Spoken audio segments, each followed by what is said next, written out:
Morning all of you. My name is Meenakshi Chauhan from Divine Kids School. आज हम page number 130 से start करने जा रहे हैं एक्सरसाइज 6.5। तो हम हमारा क्वेश्चन फर्स्ट से स्टार्ट करते हैं। क्वेश्चन फर्स्ट है P Q R is a triangle. P Q R एक ट्राइंगल है राइट एंगल्ड एट पी, यानी पी बिंदु पे राइट एंगल है, यानी 90 डिग्री का कोण है।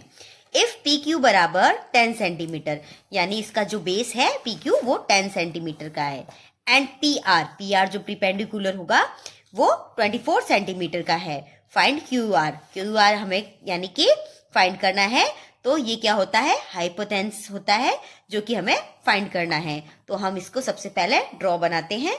तो सबसे पहले हम पी क्यू आर ड्रॉ बनाया।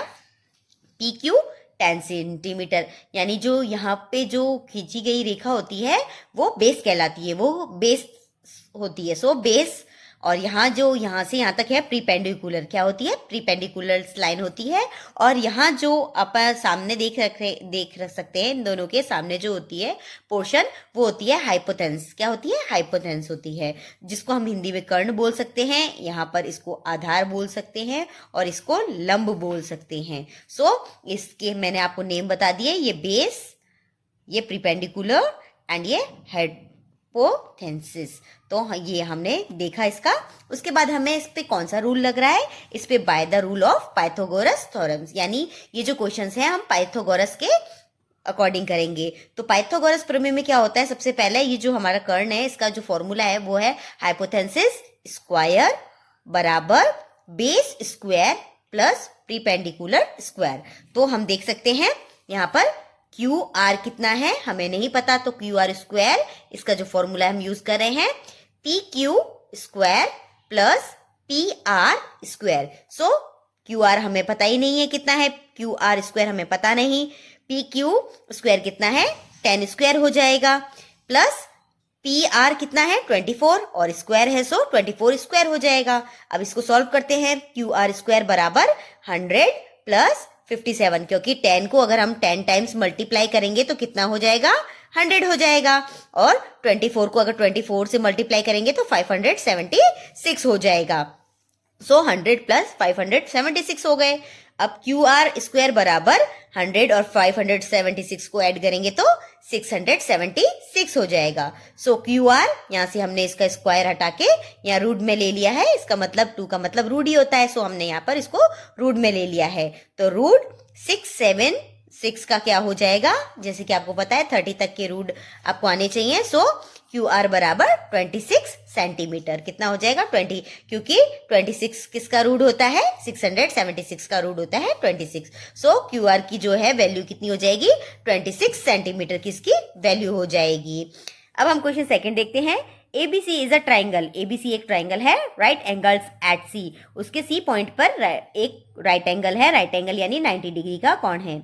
इफ AB बराबर 25 सेंटीमीटर एंड AC बराबर 7 सेंटीमीटर, फाइंड BC। तो सबसे पहले हम इसका भी एक ड्रॉ कर लेते हैं, A B एंड C। अब ये बोल रहा है C के ऊपर 90 डिग्री का कोण होना चाहिए, तो ये साइन किसका होता है, 90 डिग्री का। अब ये बोल रहा है कि AB है, AB की वैल्यू कितनी दे रखी है, 25 सेंटीमीटर की दे रखी है, और AC की वैल्यू कितनी दे रखी है, 7 सेंटीमीटर की दे रखी है। सो हम इसमें भी कौन सा रूल लगाएंगे, by the rule of Pythagoras thesis. अब यहाँ पर मैंने जो हाइपोटेन्यूस था उसको मैंने H2 के रूप में लिखा है, बेस को B2 के रूप में और परपेंडिकुलर को P2 के रूप में लिखा है। तो अब हाइपोटेन्यूस कौन सी हो जाएगी हमारी, AB स्क्वायर। B2 कौन सी, बेस हमारा क्या है, तो बेस हमारा हो जाए यहाँ AC है, तो AC की वैल्यू कितनी है 7 है, प्लस BC की वैल्यू कितनी है, तो हमें BC की वैल्यू तो पता ही नहीं क्योंकि यहाँ हमें क्वेश्चन में दे नहीं रखी। तो अब हम इसको सॉल्व करके देखते हैं। AB की वैल्यू कितनी थी 25 स्क्वायर बराबर यहाँ पर AC की वैल्यू कितनी है 7 स्क्वायर। सो BC स्क्वायर की वैल्यू हमें पता नहीं है। सो हम देखते हैं 25 को अगर हम 25 से 2 टाइम्स यानी स्क्वायर दे रखा है, यानी इसको 2 से मल्टीप्लाई करना है, तो कितना आएगा 625 आएगा। सो हमने यहाँ लिख दिया। 7 को अगर 7 टाइम्स मल्टीप्लाई करेंगे, 7 7 जा तो 49 आएगा। सो हमने यहाँ पर 49 लिख दिया, प्लस BC की वैल्यू हमें पता ही नहीं है, तो हम कैसे निकालें इसकी वैल्यू। फिर हम देखते हैं BC स्क्वायर बराबर, हमने इसको साइड में ले लिया, 625 में से 49 को लेस करेंगे तो हमारे पास BC स्क्वायर कितने बचेगा, √576 बचा। फिर हम देखते हैं BC स्क्वायर 576 है तो 576 किसका रूट है, तो हम देखते हैं कि ये किसका रूट है, ये BC बराबर 24 सेंटीमीटर, यानी 24 को 24 से अगर मल्टीप्लाई करते हैं तो कितना आंसर आएगा, 576 आएगा। सो इसलिए ये इसका रूट हो जाएगा। तो हमने यहाँ तक, ये क्वेश्चन सेकंड है, यहाँ तक कंप्लीट हुआ। क्वेश्चन थर्ड देखते हैं। A 15 metre long leader reached a window, यानी एक 15 metre long leading reach window है, 12 metre height from the ground, उसकी नीचे ग्राउंड से उसकी हाइट कितनी है, 12 मीटर की है। On placing it against a wall at a distance a, और वो अगेंस्ट वॉल है, वो ए पे मिलती है। Find the distance of the foot of the leader from the wall, यानी इसकी आपको वॉल से दूरी बतानी है। तो हम इस जो पैटर्न है इसको यहाँ देख लेते हैं। अब देख सकते हैं यहाँ पर बुक में दे रखा है, ये ए है, और यहाँ ये जो आपको दिखाई दे रही है जो हमारे हाइपोथेसिस है, ये 15 मीटर का है, और जो ये हमारा परपेंडिकुलर है ये 12 मीटर का है, और यहाँ पर बेस है वो नहीं दिया हुआ है। तो उसके अकॉर्डिंग हमें देखना है by the rule of Pythagoras जो है थीसिस थ्योरम के अकॉर्डिंग, तो H2 is equal to B2 plus P2। तो H2 हमें कितना दे रखा है, 15 स्क्वायर दे रखा है, सो हमने 15 स्क्वायर कर दिया। और इसका जो परपेंडिकुलर है वो हमें कितना दे रखा है, 12 स्क्वायर दे रखा है, सो हमने 12 स्क्वायर कर दिया। और यहाँ पर हमें जो बेस है वो नहीं दे रखा है, तो हम ए स्क्वायर का ए स्क्वायर लिख देंगे। यहाँ पर हमने इसकी जगह ए स्क्वायर लिख दिया है। अब देखिए यहाँ पर 215 को अगर 15 से अगर हम मल्टीप्लाई करते हैं तो कितना आ जाता है, 225 होता है। 12 को अगर 12 टाइम्स मल्टीप्लाई करेंगे तो कितना आ जाएगा, 144 आ जाएगा। और यहाँ पर हमें ए का बेस पूछा है तो ए के बेस की वैल्यू हमें पता ही नहीं है, सो हमने यहाँ लिखी नहीं है।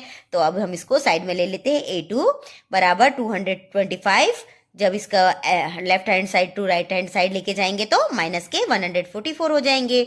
तो ए स्क्वायर बराबर 225 में से 144 को लेस करेंगे तो हमारे पास कितना बचेगा, 81। तो ए की वैल्यू हमें जब निकालनी है तो स्क्वायर का मतलब अंडर रूट करेंगे, अंडर रूट 81 हो जाएगा। तो 81 किसका अंडर रूट होता है, 81 9 का अंडर रूट होता है। तो ए की वैल्यू कितनी हो जाएगी, 9 सेंटीमीटर की हो जाएगी। अब हमारा क्वेश्चन फोर्थ देखते हैं। Which of the following can be the sides of a right triangle. अब साइड कौन सी है वो राइट ट्राइंगल की हमें देखनी है।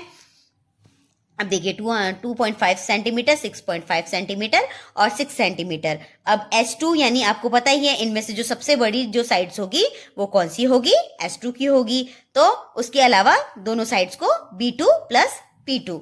तो H2 कौन सी है, 6.5 स्क्वायर बराबर 2.5 स्क्वायर प्लस 6 स्क्वायर। तो अब हम इसकी वैल्यू निकालेंगे तो 6.5 को 6.5 से मल्टीप्लाई करेंगे तो 42.25 इसकी वैल्यू आ जाएगी।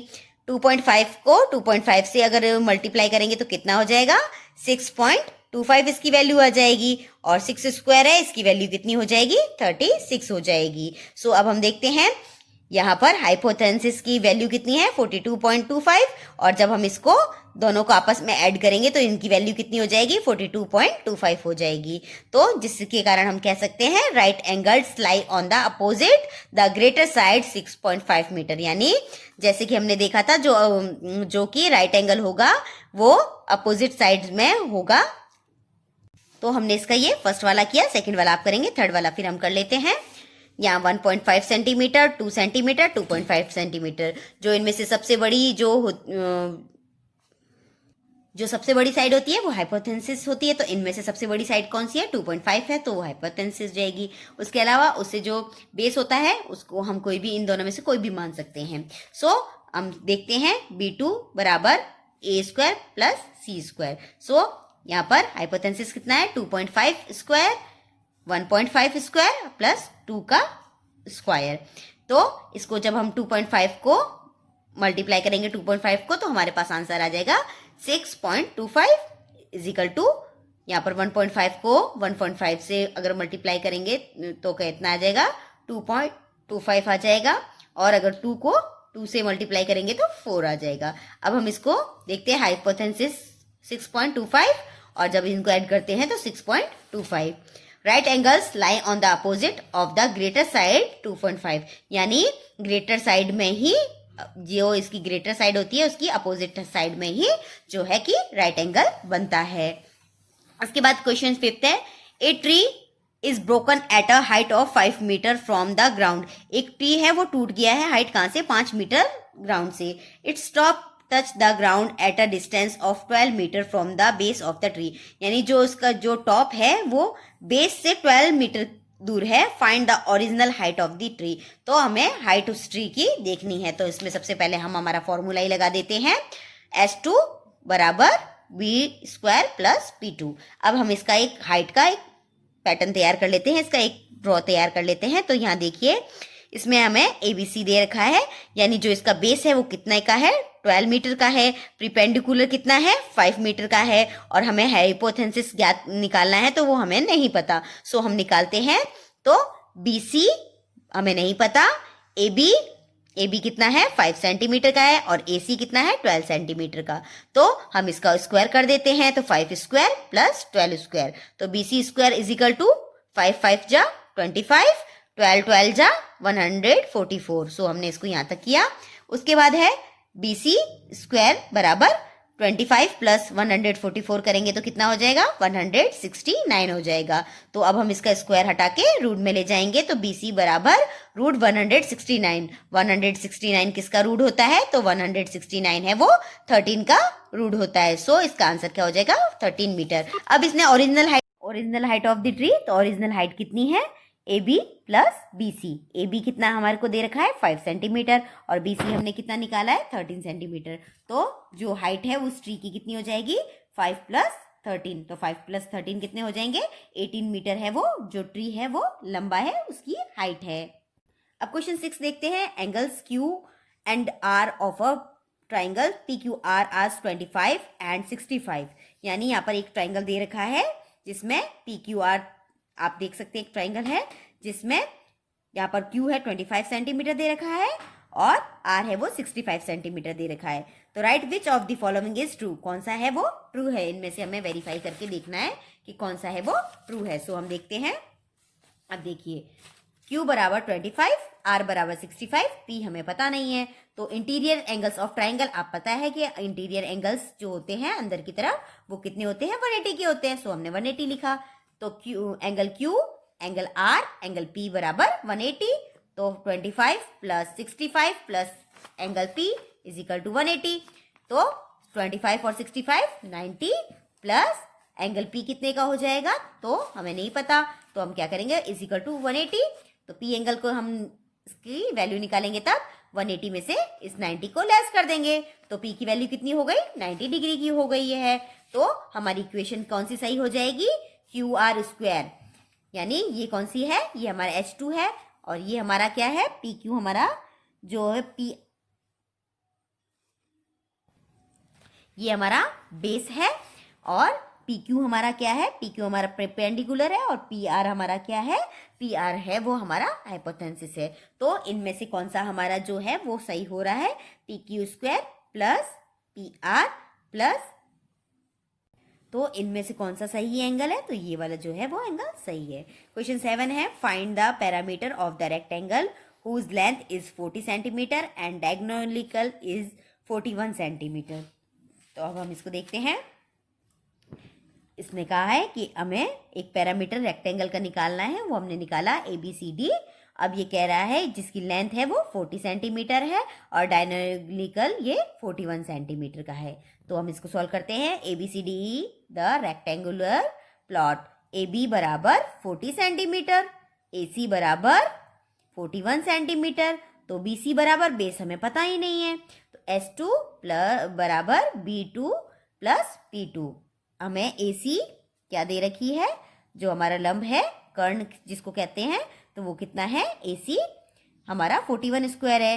AB हमारा प्रीपेंडिकुलर कितना है, 40 है, और जो कि हमारा बेस है वो क्या है हमें पता ही नहीं है। तो हम बेस निकालने के लिए BC² बराबर 41² माइनस 40², इस 41² में से 40² को करेंगे। अब हम इसको सॉल्व करते हैं।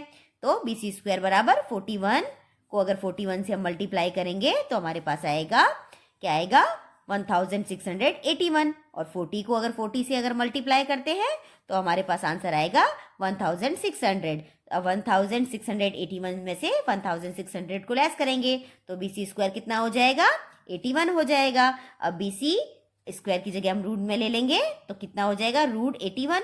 तो 81 किसका रूट होता है, 81 9 का रूट होता है। सो BC बराबर 9 सेंटीमीटर। BC कितनी हो जाएगी, 9 सेंटीमीटर की हो जाएगी। सो ये 9 सेंटीमीटर की हो गई। उसके बाद वो पूछ रहा है parameter of the rectangle plot. अब उसने कहा है पैरामीटर निकालना है प्लॉट का, तो इसका फॉर्मूला क्या होता है, 2 ब्रैकेट लेंथ प्लस ब्रीथ।